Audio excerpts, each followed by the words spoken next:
Okay, so this is a quick update video to the Brave browser video that I already did. We kind of talked about how Brave kind of breached user trust by auto-populating URLs with their own affiliate codes. Well, actually, one of the users reached out to me on Discord and gave me a few insights which I did not know before. Now again, to repeat what I said at the end of that video, I'm not boycotting Brave browser. I don't think that you should uninstall it. I continue to use it myself and I don't see a problem if you decide to use it yourself. The issue was a year old, which was fixed within a day apparently, and Brave was a much younger company back then. Apparently there was a setting which was enabled by default called contextual suggestions, which would auto-suggest these URLs with their affiliate code already in there. As soon as some user in GitHub pointed that out, they quickly fixed it within a day and it was solved. But that incident kind of left a bad impression of Brave in people's minds, but still, according to a recent study that was done, Brave is still the most private browser you could get.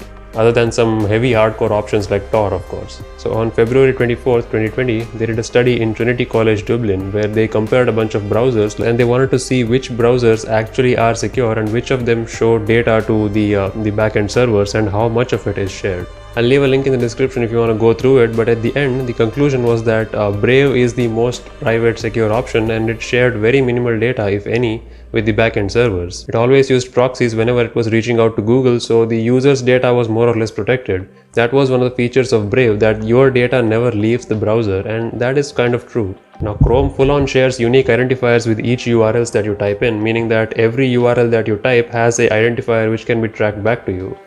Firefox kind of does the same thing, but it only shares telemetry data. Now telemetry is a little different than direct URL tracking, but it can be used to track you down the line later on. You can actually see the telemetry data by simply going to about:telemetry.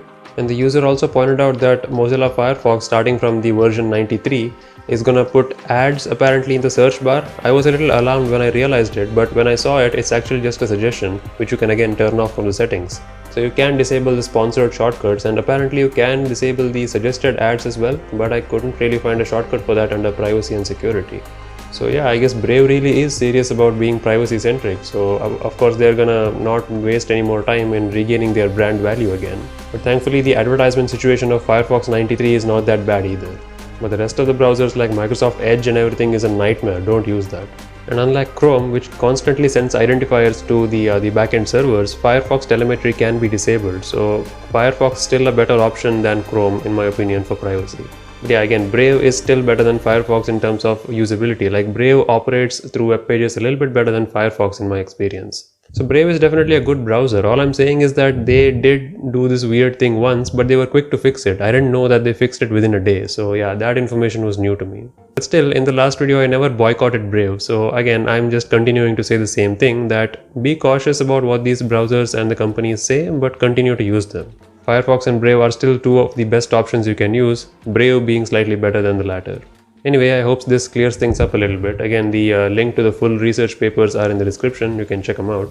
And again, thanks to this user who has left this very helpful and long message on Discord, because for some reason when you leave a message or a comment on YouTube with these browser names, it gets automatically deleted. Talk about censorship, am I right? I'm not sure to what extent your comments about Brave and all that will remain in the comment section, but hey, free speech is always encouraged in Discord, which you can find a link in the description. Come join me there.